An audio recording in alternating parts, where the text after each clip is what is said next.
I have partnered up with Alois to make some champion-specific guides for the Summoner School website. I tried to put a ton of information in every single one of these guides. Currently, I've made 3 champion guides for the Summoner School website. I have made a Garen guide, a Warwick guide, and a Mordekaiser guide. In these guides, you will find stuff like explaining all the runes, the items, matchups, and so on. And on top of every single video that the guide provides, there is also a matchup spreadsheet for every single one of these guides. If you wish to check out one of these guides, the link to the website will be in the video description. Now, with this introduction out of the way, please enjoy this video.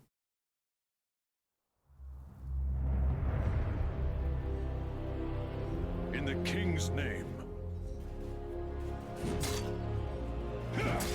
This isn't the standard rune setup that I run into Sion. Normally I take Resolve secondary and I take Second Wind with Demolish. But this secondary can also be taken, and I typically take it if I want to hyperscale and not interact with my laner at all. Demolish is pretty good because it allows you to push harder later on into the game and you can take some early plates with it, but Cashback gives you your legendary items quicker. And if you eventually get to kill those plates anyway, it doesn't really matter if you have Demolish or not. You will gain some earlier gold with Demolish, but Cashback gives you much more gold later on. There's also Cosmic Insight, which is pretty good because it means your Flash and Ignite will be on a lower cooldown, and even the teleport that you get from the top quest is actually going to be reduced. The reason I took this setup instead of my regular one is because I just wanted to kinda hyperscale here. I could also look to rush a Cole and just perma proxy and literally just farm up and try to get as much gold as I can. The lane itself isn't super difficult, I'd say. You can always use your W to reduce his Q stun because it has a stun component and a knockup component, and the stun component is reduced by your W tenacity. Then there's also the fact that whenever you have your W up, you can win basically every single short trade and you can cleanse his Q slow or E slow. The only annoying thing here is his W, because in the early game it's basically impossible to do a bunch of damage onto him because of his W. Later on into the game, once you get to Lord Dominic's Regards, yeah, you can basically one-tap him through that W or deal enough damage to crack his W shield and then some. What I look to do is get Stridebreaker with Lord Dominic's Regards, and then maybe I go Voltaic Cyclosword or Serpent's Fang if his W shield annoys me too much. If there's more shields on the enemy team, then Serpent's Fang is even better, and if Sion ends up going for Sterax Gauge, then Serpent's Fang is a must. Just sit on side lane, because the moment you get to LDR, you can basically half HP him every single time you fully spin onto him. And he can't really do a whole lot, eventually he just dies. You will usually need to go for one short trade where you get your full spin and then you run away, and then on the second one he just dies. But keep in mind that this lane can be ungodly boring depending on how the Sion plays it.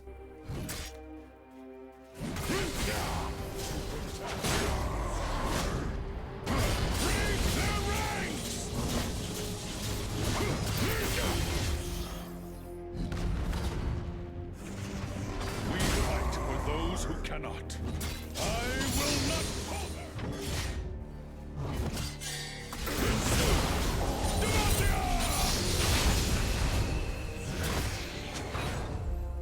Demacia marches as why we fight.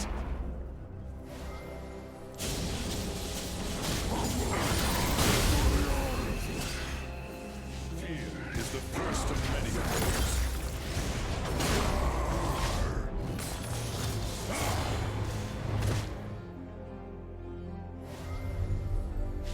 I stand ready.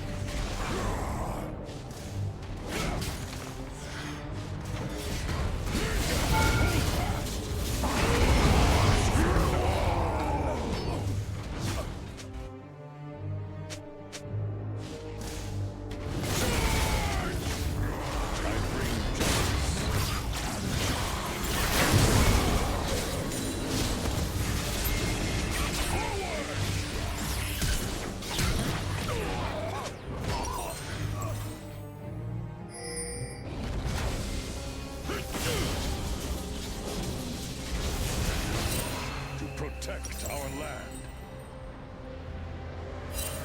Stay down, trembles.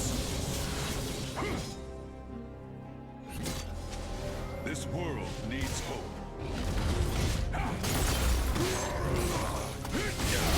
For the cause.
Normally I would go for Boots of Swiftness or Berserker Greaves here, but because they have a lot of crowd control, I end up going for Mercury Treads. Yes, I have my W tenacity, but if I combine that tenacity with Mercs, I end up going to 90% tenacity. And it really isn't as overkill as you'd think. When Morgana roots me at max rank, it's 3 seconds. With Mercury Treads and my W, it would go down to 0.3 seconds. And the minimum crowd control duration you can have on yourself is 0.3 seconds. So in almost every single situation, it's actually not overkill to go for 90% tenacity. There's some cases where you're going to go from a 2-second stun to a 0.31, and in that case you waste a little bit of that tenacity, but it doesn't really matter. You're ultimately still going to get a bunch of value from it.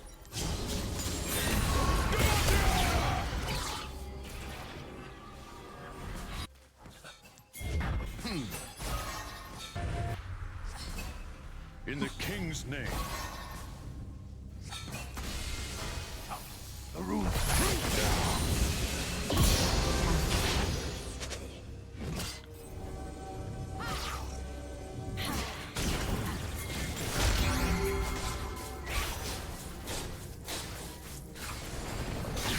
Our team is the future.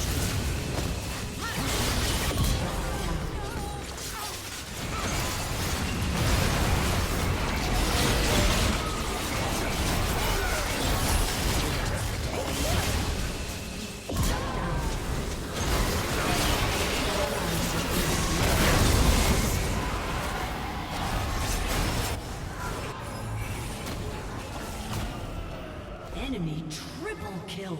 This world needs hope. The same mistakes again and again. Dominoes!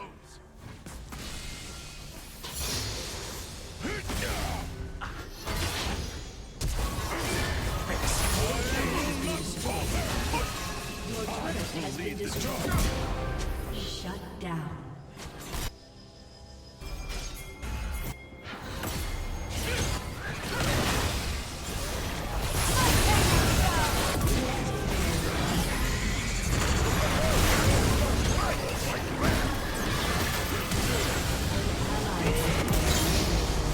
Double kill.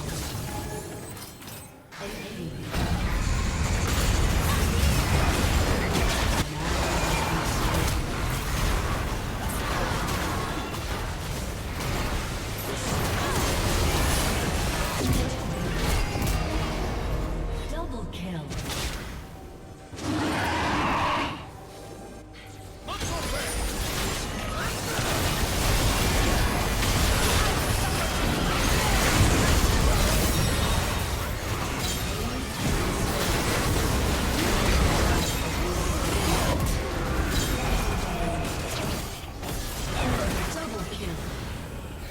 An ally has been slain.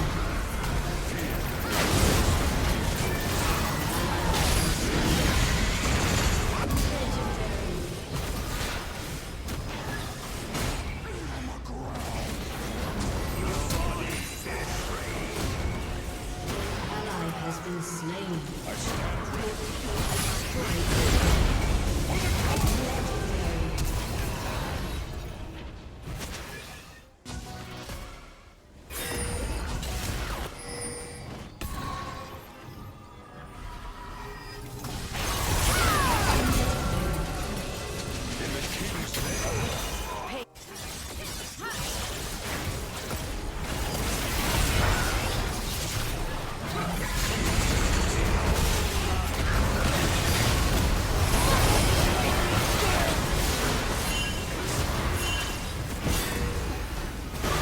Has been slain. Has destroyed a turret.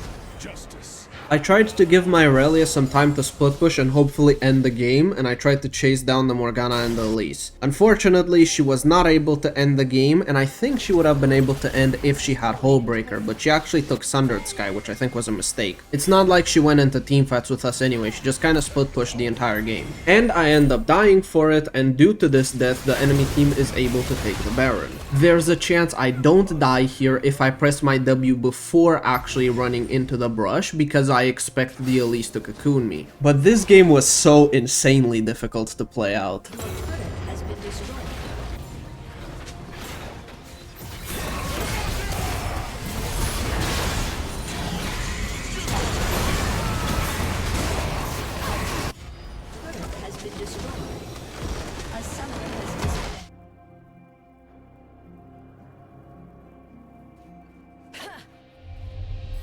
Personally, I do not like to play into Fiora at all, no matter what I play. Even if it's technically like a counter matchup or a skill matchup, I despise laning Fiora. And I don't think this is a skill matchup, I think Fiora has the advantage into Garen. What I like to do is run Conqueror and try to beat her in the early game, but even that can be difficult. Your best bet is to try to cancel your spin a little bit early and then do your Q into your ultimate. Most Fioras won't expect this because most Garens don't cancel their spin early, they just let it end by itself. In this lane in particular, what I also like to do is rush Bramble Vest into plated steel caps. You could go for Mortal Reminder instead of that Bramble Vest because it has Executioner's Calling, which also gives you heal cut, but I find that Bramble Vest is better here. The lane itself is already very annoying, so I think the Bramble Vest component is pretty good. My rush item will be Stride Breaker here, and it's because of the active. Fiora's Q dash speed scales with her own movement speed, so the slower she is, the slower she dashes, which means that it might be harder for her to get on top of you, and it means you might be able to space out her vitals better. But this doesn't mean the lane is easily won once you get that Stride Breaker. It will still be very difficult, especially because she's probably going to go Ravenous Hydra. What you want to do is try to fight a lot when you get Bramble Vest and plated steel caps, because that's a pretty good power spike into her. After Stride Breaker, you can go for more bruisery items like a Sterak's Gauge or Spear of Shojin or Black Cleaver, and this is because you already have the Bramble Vest and plated steel caps. You're not really playing to one tap. You could go for that playstyle, and if you manage to kill her early 2 or 3 times, it's pretty good, but if you're unable to kill her in the early game, if you go for the one-shot playstyle, she will usually one-shot you before you one-shot her. And in the super late game, you will never be able to 1v1 her. Your best bet at that point is just to perma-clear the side waves and then rotate to team fights. If you leave Fiora unattended on the side lane, she's gonna take all your turrets very easily. You can technically defend the towers, especially if you have Sterak's Gauge, but if you are ever caught in the open, you're basically dead anytime you fight a Fiora that has 4+ items. Unless you yourself are literally full build, and there's some cases where a 4-item Fiora will beat a 6-item Garen, because of course she can.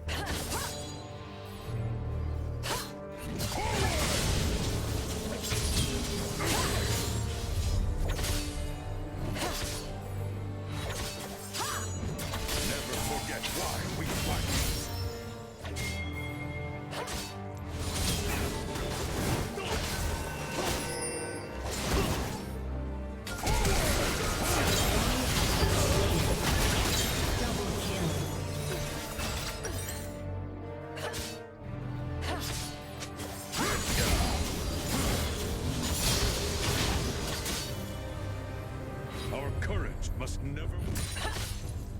I will not falter. We fight for those who cannot.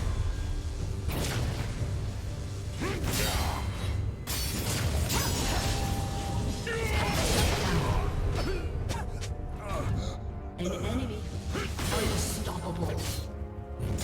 Shut down.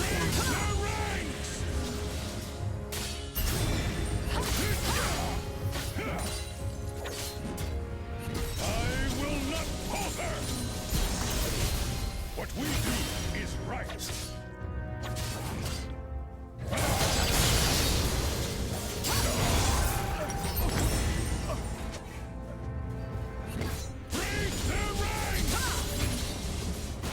Demacia marches as one.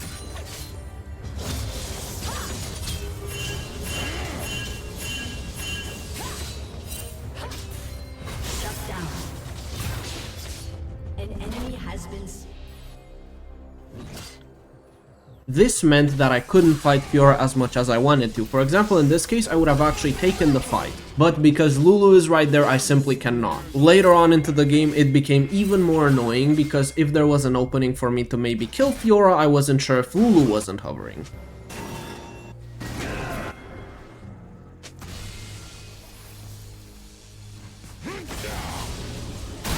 This world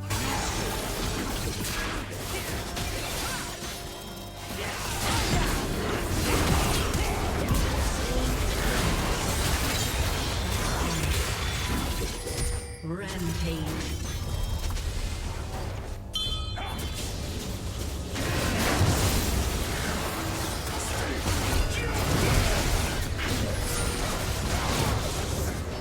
Demacia marches as one.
Come deceive. The rune setup that I have right now isn't actually what I normally run into Yone. Normally I go with Storm Raider Surge, but I thought it might be Aurelia top, so I took the rune page that I normally run into Aurelia. This Yone also had Exhaust, so if I had Storm Raider Surge it would be even better because it would mean I don't have to just all in immediately. But because I have Conqueror, it means I have to sit in melee range and I cannot really escape the fight because again, I don't want my Conqueror stacks to drop and I don't have any extra speed. The game itself also started pretty poorly because I took a bad fight into him. I know he has Exhaust, so I shouldn't look to fight him at level 1. I actually did a significant amount of misplays in the early game. This game, the enemy team was basically full AD, so because of this, I thought to go Bramblevest and plated Steel Caps. Bramblevest is pretty good against the Yone because he's going to go Blade of the Ruined King and he auto-attacks a lot. And it's also pretty good against Aurelia, same for plated Steel Caps. And because I'm going for this setup, I don't have to go for a one-shot build this game. We already have a bunch of damage because we have a Veigar and a Zed and a Mel, and Graves also deals a bunch of damage. The combo of plated Steel Caps plus Bramblevest is very good against Blade of the Ruined King champions because that armor is really nice against Bork. It will greatly reduce the damage Blade does. My rush item is going to be Stridebreaker here. It allows me to just space out Yone better and it allows me to dodge more Qs, which is really good. In melee range, what you want to do is hit your Q on Yone and then start spinning, but don't do it in one direction. What I mean by this is don't just stand in front of him, for example, try to spin around him. That way it may be more difficult for him to line up a Q, and that way he won't get his Q3 dash plus knockup. You also have to sort of respect his E, because what he can do is press his E just before you silence him with your Q, and then he will use his E movement speed to space out your spin. This won't work if you have Stridebreaker, but before that it can, especially if he just rushes Berserker Greaves and you don't have boots at all. Generally speaking, the later the game goes, the better this matchup gets. If you're struggling in the late game against Yone, just buy Ronduin's Omen and he will literally never 1v1 you ever. And this is simply because you cut out too much of his damage. You can also go for Serpent's Fang if you wish because of that W shield, and he might also go for Immortal Shield Bow. And if there's other shields on the enemy team, like how they have a Jarvan in this case with his W shield, and he might buy an Eclipse as well, it's even better.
Your is my subject. Crush them!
Thank you guys for joining me in this video. I hope you found the information useful, and I will see you in the next video, hopefully very soon.